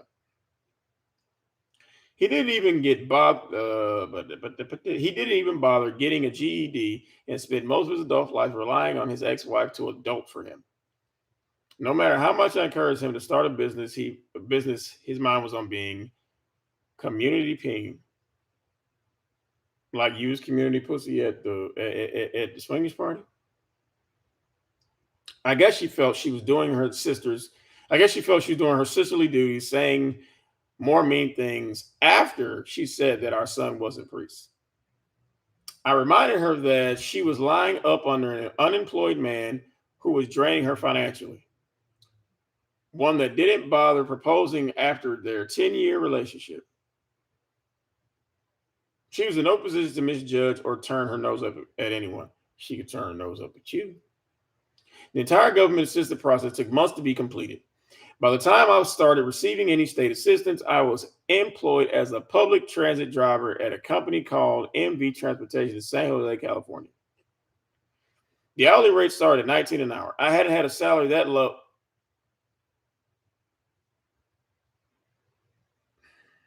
Rewind. The hourly rate was $19 an hour. I hadn't had that low. I hadn't had a salary that low since I was 19 years old. Oh, oh, damn. Go on with your big ass. You didn't, yeah, you was making 19 an hour years ago. This is so you had to come down to peasant level and make them measly as 19 an hour. I hadn't, it was a far cry from the $60,000 salary I made as a.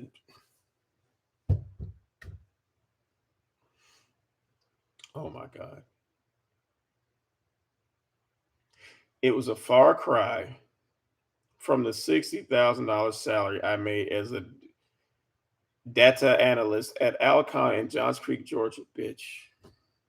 Stop with this data analyst shit that you never were. I mean, just stop. Not only did I drive a public transit bus, but I also drove a wheelchair accessible vehicle for persons with disabilities. You should have drove it for yourself, bitch, because you got a mental disability. While I worked this job, some days we would barely have food to eat. We lived in one of the extended stay America hotels in Livermore, California. We know. Across the street was a church called the Well Church. It's a Christian community blessed with pastors Napoleon and Nicole Kaufman. Napoleon Nip Kaufman was also a former NFL running back, which has nothing to do with anything, for the Oakland Raiders and head football coach at Bishop O'Dowd High School in Oakland, California. What the fuck does it have to do with anything?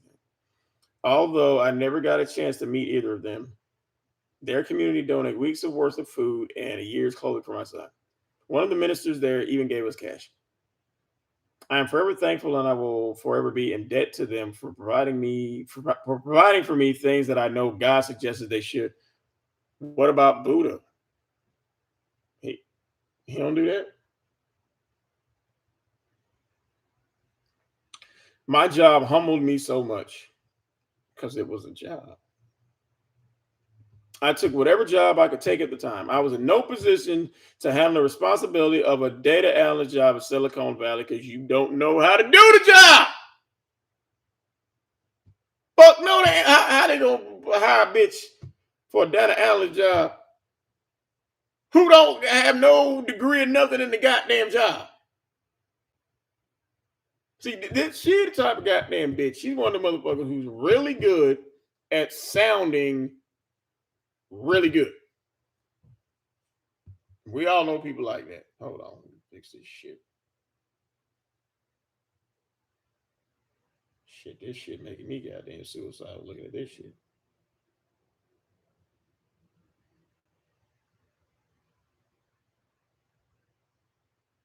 Hold on. Goddamn, I hate this shit.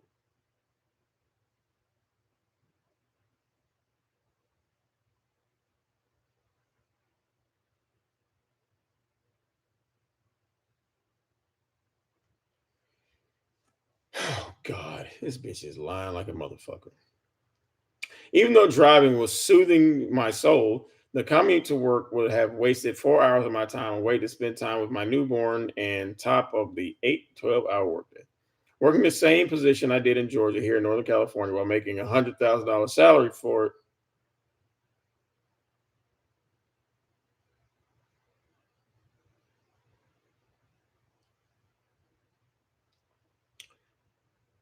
However, it was something I was not mentally prepared for. Bitch, you ain't mentally prepared for life. The interview process here is also extensive. I first had to be interviewed by a headhunter or scout. Then I had to be interviewed by a panel of people. Then another interview or so takes place. I just couldn't handle it because you weren't qualified for the job. And when he was talking about it, I guarantee you was talking in circles and doing a bunch of bitch babble. You was trying to be really good at sounding really good. But people who know the shit know you know the fuck you talking about. Before I could even get a headhunter or scout to interview me, I had to have a LinkedIn account. Because you never had a job before. Why would you have a LinkedIn account if you really ain't never had no job? Once I deleted a year prior because a stalker was contacting all my former employers and coworkers inside of my network on the site. Karma handled one of my main stalkers because he ended up losing his own job after they found him harassing me online from the company's computer. Okay. I was suffering from my postpartum and the effects of me being stalked and harassed online and off. However, I was pushing through it. My mental health was deteriorating. Bitch, it's been deteriorating. As well as my physical health. I developed PMDD. My menstrual cycles were much longer and my blood flow was so heavy. I think that's one of the biblical plagues or some shit that I don't know.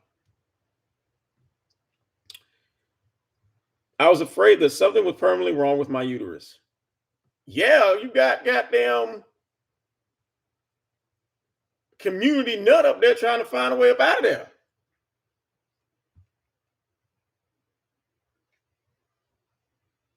Wow. Years before my son was born, I was told I'd never be able to carry the full term. When I was pregnant with my son, I was so afraid that I miscarried that whenever priests would purposely cause an argument and I'd bleed from my stress, I didn't even want to go to the emergency room. First of all, you didn't want to go to the emergency room because then they will fix whatever was wrong with you and you couldn't guilt him into staying anymore. And of course, you got a goddamn attitude. You come down the hill or you get out of work, go home to a bitch with some stank pussy, dumb as fuck, and you trapped him.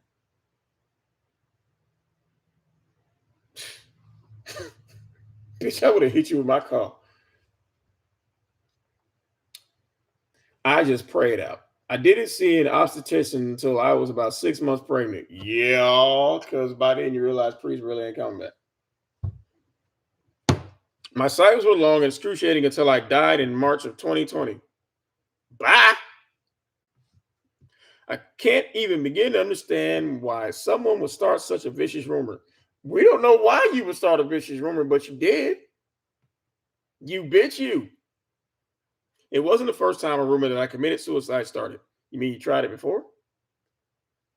This rumor, among many, started in 2016. The 5-month hiatus I took from social media reduced so much stress. It gave me time to reevaluate what and who I was putting my energy into and how I wasn't protecting it. I didn't start getting better mentally and physically until I wanted nothing to do with the internet or the people on it.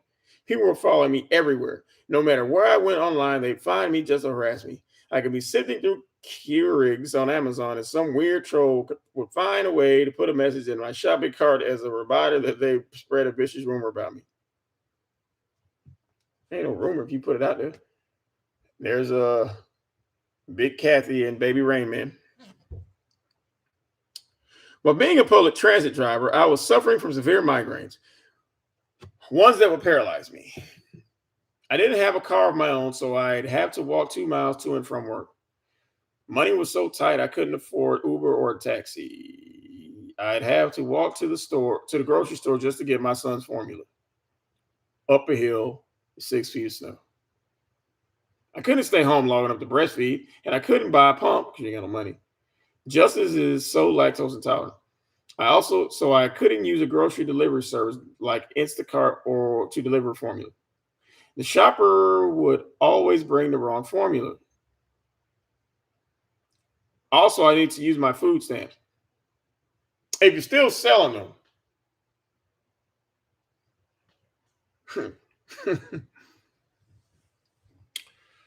I was receiving $200 a month in food stamps and $500 a month in cash aid for 45 months. I also signed up for WIC, a special supplemental nutritional program for women, which you just saw on the other page, infants, women, and children that provides federal grants to states for supplemental foods, healthcare referrals, and nutrition education for low-income pregnancy. Bitch, what the fuck does this have to do with any goddamn thing? This is so far I've not learned how to be a millionaire yet.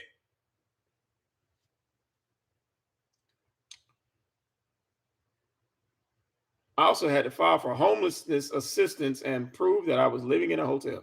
I had to write a written homeless statement to my caseworker explaining what happened. What happened was you fucked up your life. You never been responsible for anything. So now it's time to be an adult. By this time, I was awarded $264 a month child support. The priest was already behind. The state of California requires that the fathers back pay any cash aid given to the mothers of their children. Before I started my job and was able to pay for our own hotel, we spent a period of time getting assistance from a local homeless shelter for victims of domestic violence called Save Safe Alternative to Violent Environments. When you lied and said that Chris was, my bad, Chris, you lied and said the priest was physically abusing you so you can get in that homeless shelter. Yeah, we know. In my first year moving to California, I spoke to more counselors and therapists than I thought any woman should speak to. The day my son was born, another mother gave birth and abandoned her newborn there. Afterward, a social worker walked the entire floor to make sure no other mother was there to abandon their child. Bitch, that baby should have abandoned you. They also came in to ask me about my relationship with my mother after they noticed she was fat shaming me because you're fat. How you gonna, what's wrong with fat shaming someone who's already fat? I don't get it. Oh, God. After my son was born, I finally felt comfortable enough with eating. She was making fun of me for eating, and I got upset. The good part about speaking to so many counselors and caseworkers is that they helped me realize that I was in a domestic violence relationship with priests. Oh my God. You said that they convinced you that she was in a domestic violence relationship, but you put this man social. Okay. Wow. He never physically abused me, but you didn't tell him that. You may as well have said it. But he did it in other ways.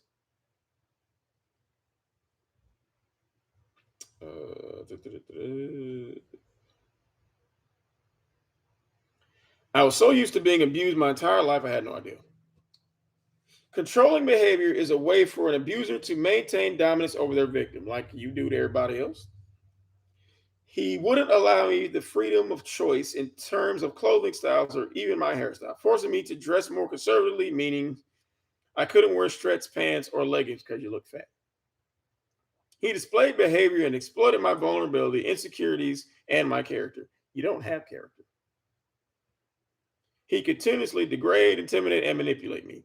He'd insult and criticize me, trying to undermine my self-conscience. Knowing I'm a public figure,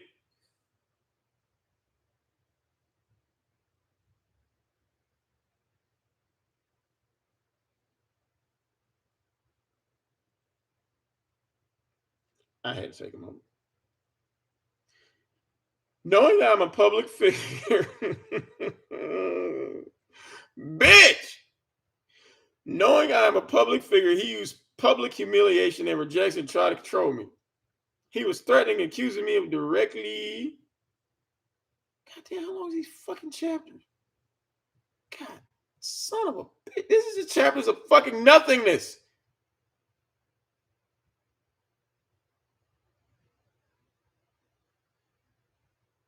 He was threatening, accusing me directly and individually and indirectly of things he knew I'd never do, like take a bath.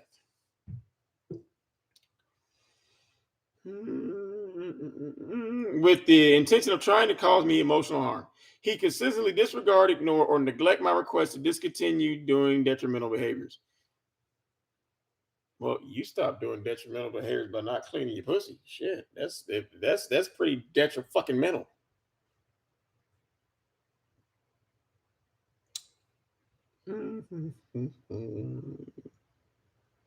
He'd use actions, statements, or gestures to attack me, my self-esteem, and my self-worth with the intention to humiliate me or make me think less of myself. Too late. He was socially isolating me by keeping me from seeing who I wanted to see, doing what I wanted to do, or working with who I wanted to work with. He didn't support any of my goals. He was isolating me from the resources, personal and public, which made me independent of him. He'd use abusive language trying to denigrate, embarrass, or threaten me. Like, bitch, don't ever call me again or else. Message. He used abusive language, trying to denigrate, embarrass, and threaten me. He'd tell me I was unattractive or desirable at all. Yelling, screaming, rampaging, terrorizing, refusing to talk altogether. Because he said bye. If motherfucker telling you bye and you keep fucking with him, yeah, hell yeah, you can be goddamn abusive shit. He misused male privilege, objectifying me with the belief that women exist for the satisfaction of personal needs, sexual, emotional, and physical needs. You didn't do none of this shit because you just said his fuck stick didn't work.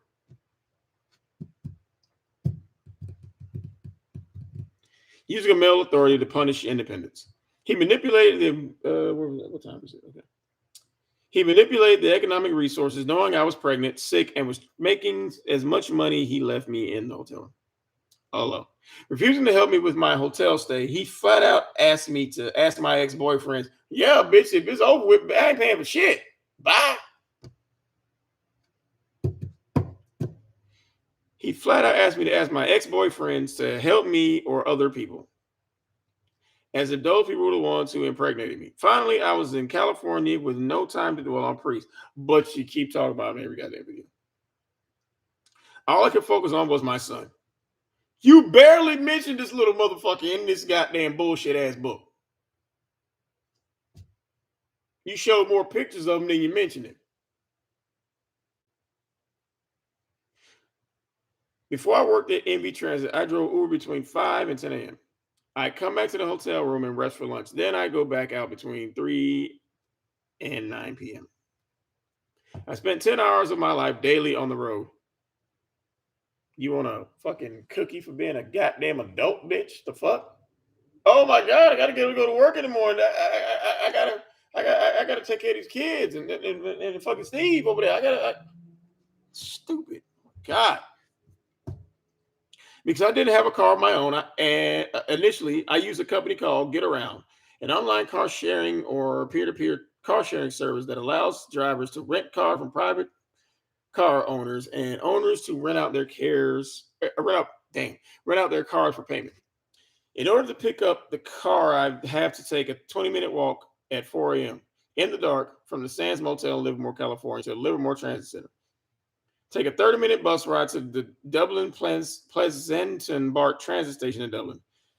Take another 30, 45-minute ride to the Lake Merritt train station in Oakland, California.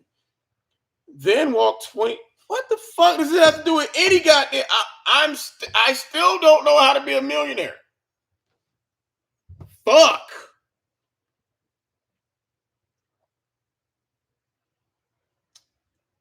The entire process would take 2 hours in the morning and evening. I drive Uber all day, then had to park the car back where I picked it up at. I was always pressed for time because I had 3 hours to drive Uber and get my $100 to pay for a hotel room by noon. I did it every day for months. I was exhausted one day and missed the payment for my room. The manager extended stay of America. Oh my God. Oh, this is oh shit. I was so excited one day and missed the payment time for the room. The manager of the extended stay of America Hotel put us out the day before Christmas Eve. Oh, oh shit. I got to read that again. I was so exhausted one day and missed the payment time for the room. The manager of the extended stay America Hotel put us out the day before Christmas Eve. Jingle bells, bitch. And here with this little nigga again. Wow. Oh my God. It wasn't until Uber came up with the program for me to pay $250 weekly to rent a car from them that things became a little easier. It was still difficult to juggle my graphic design business, Revenue Digital, and my YouTube channel, working 10 hours days driving. Finding time to batch record video. Look, what the fuck? Finding time to batch record videos, edit my videos, and find a decent interaction connection was treacherous. You treacherous. Where was that? I had to leave our hotel and drive to a Panera Bread to use free Wi-Fi. You stole the motherfucking Wi-Fi? Just designing one flyer takes me 30 minutes, 2 hours, 2 hours sometimes. Same thing for editing. Batch recording takes me about 2 hours. So not only am I taking care of a newborn, I have to also take care of my mom who is disabled on top of the 10 hours Uber workday. So you want credit for going to work to take care of your son.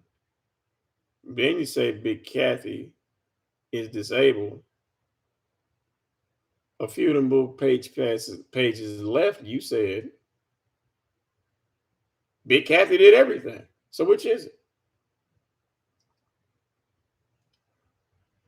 Oh. So not only am I taking care of a newborn, I have to also take care of my mom who is disabled on top of the 10-hour Uber work days and 2 businesses. Hold on a second, folks. I'm cooking. Hold on.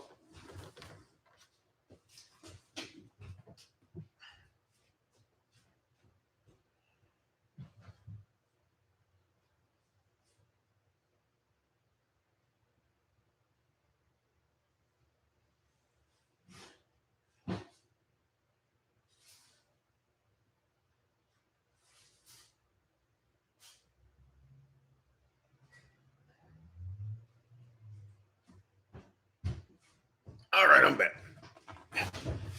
Okay. Damn oven mitts. I'm making Cornish hens, y'all. So I gotta keep looking at them. Where'd I leave them? People ask me what I do to make 6 figures. Bitch, you don't know what. Oh my God. People ask me what I do to make 6 figures, and I never have the typical answer because you don't. It's never, oh, I sell real estate, or oh, I do affiliate marketing, or oh, I'm on top of my Amway pyramid, or oh, I deal dope, or it's, excuse my OnlyFans. I do something strange for the change. You do, but usually you don't get no change. I sell Herbalife topless by the freeway in my facetious answer. It's literally, I run several businesses and none of them are bringing in shit. I actually do the work required to be financially stable. And when I don't work or get lazy, my bank account can tell. Honestly, I'm bad at cutting corners. I look at people talk about how they obtain wealth and it's mind boggling to me because you don't have it either. They say things like, "I made 100,000 on Instagram and only 3 followers," or "I started a Spotify store where I sell makeup sponge sets while selling courses on how to get rich." Meanwhile, I'm just scrolling through my iPhone, looking like that one Barack Obama meme where he's like, "What?" with that confused look on his face, holding his hands in the air. They make obtaining wealth look like it's easy and fun. Sorry, but this shit's not as simple as making a TikTok video, or is it?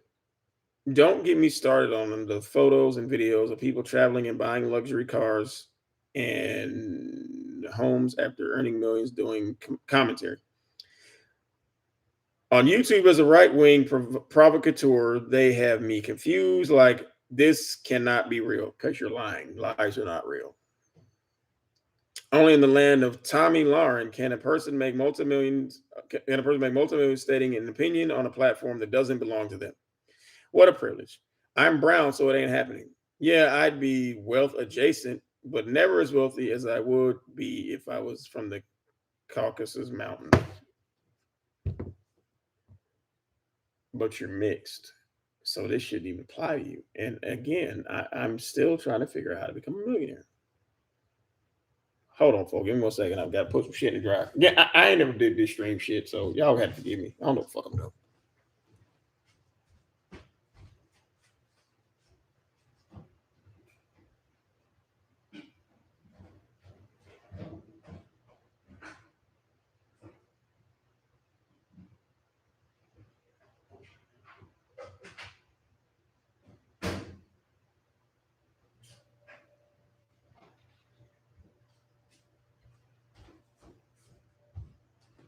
Okay. Oh, God, it's a fucking headache. After we step out of the Matrix 2.0, we realize that most times the social medialities show their highlight reels, not the blood, sweat, and tears that go into it. And you still haven't produced shit. Most people don't even realize how often successful people fail. Because you've never been successful, you just know fail. Most of us who are now financially stable didn't even know at first that there are 7 types of income. We didn't even factor in that our salary or revenue was not our income. In essence, income is anything you earn or sell minus your expenses. We are so focused on celebrating how much money we make that we have put the fact that we even have expenses to the back burner. Most people think that being able to spend money on luxury homes and cars means that someone is rich, when really there are a lot of people who have plenty of materials, but they also live paycheck to paycheck. They don't have multiple streams of income. They don't invest. They just spend the money they earn from their single salary and sales from their businesses. Obtaining wealth first means you must understand what it is at first. First, what is income? Bitch, you haven't even obtained wealth, and you probably plagiarize the fuck out this shit and throw your own spiel in there. And I just want to say fair use about reading this goddamn book. There are different types of income. Earned income. For most people, earned income is their main source of income. It is typically the only source of income that most people have. Oh my God, this bitch is incredible. Profit income. Basically, profit income is derived from the sales of items. It's a concept that involves buying low and selling high. I bet she copied and pasted this shit straight from goddamn Google. Interest income. This income is from your money earning interest in a bank or interest that is paid back to you for money that you lend. Dividend income. A dividend is a portion of a company's earnings that are paid out to its shareholders. It's typically a portion of your investment. God. If you own a home, rental income is money that you earn from the rental of the property. It is typically enough to cover the mortgage and property maintenance fees. Capital gains. Capital gains are money. Capital gains are money that is earned when you sell your stock in a company or invest for profit. Royalty income. Royalty. Oh my fucking God! This bitch is making my goddamn hair grow back. Royalty income is a great source of income that is earned passively. It is the merely getting paid for the usage of the internet of the intellectual property. The following terms are the most important terms you will need to understand when it comes to having the proper mindset to obtain wealth. Assets, anything you own that can produce future income, economic benefit. You ain't got none of this shit. Investments, inventory, equipment, machinery, real estate, i.e., renting or Airbnb, company-owned vehicles, hire car, and get around. Liabilities, any debt. Yeah, this shit is. I don't know. I don't know how to focus this shit, so I really don't know if you guys can. Fuck it. But all these shits are definitions that she basically took from somewhere. I'm not even reading this bullshit because it's all plagiarized. I believe a lot of people confuse the concept of paying themselves first with spending money on nonsense. Regardless of how big your chain is, fellas, or how many Birkin bags you can buy, ladies, the scent of broke bitch.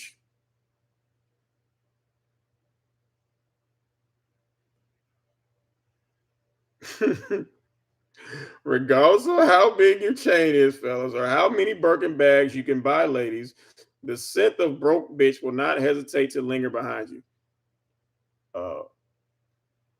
The scent of broke bitch is wrapped around you like a fucking blanket.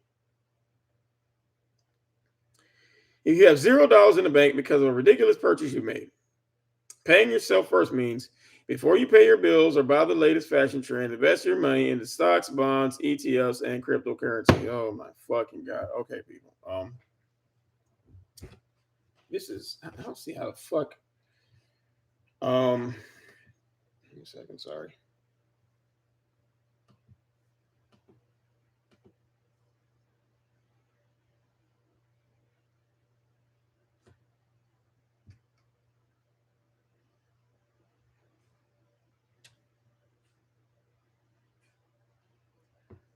Okay. Damn. So the book really is out. And it really is exactly what I said it was. Her taking a bunch of definitions that she copied and pasted from somewhere else. Her talking about herself and priest. anything where it was written on her website, blogs, or whatever. She basically downloaded all this shit and super glued them together. And she dedicated the book to this little motherfucker who she barely has pictures of on here.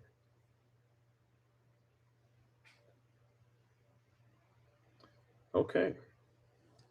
Well, with that, we stopped off at chapter 4 because this shit is straight bullshit. And I got to get back to ironing and cooking and shit because I got to work in the morning. But we're going to stop off here at the end of chapter 3. Chapter 4 says, make up your mind about money. Something you know nothing about. So I'm going to end this stream. Tomorrow, if I have time, I'm going to pick up after chapter 4 and complete, read, and finish laughing my ass off. Then after that, I'm going to refund the fuck out of this shit.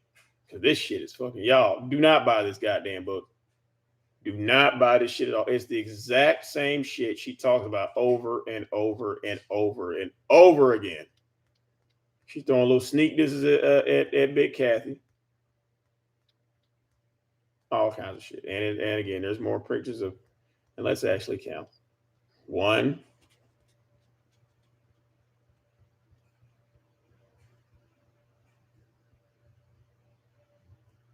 2, 3, 4. Okay, 4 pictures of justice. And 1, 2, 3, 4, 5, 6, 7, 8, 9, 11 pictures of priests. Huh. Well, that being said, tomorrow we're going to pick up and read bullshit chapter 4. And again, I still have not learned from her how to be a fucking millionaire. Okay? No one buy this book. Please don't. Do not buy this fucking book. It's oh my fucking God, man. Okay, we're gonna leave off chapter 4. I'm gonna end the stream and don't buy this fucking book, y'all. So I will see you guys tomorrow. Thanks to whoever came in. Have a good night.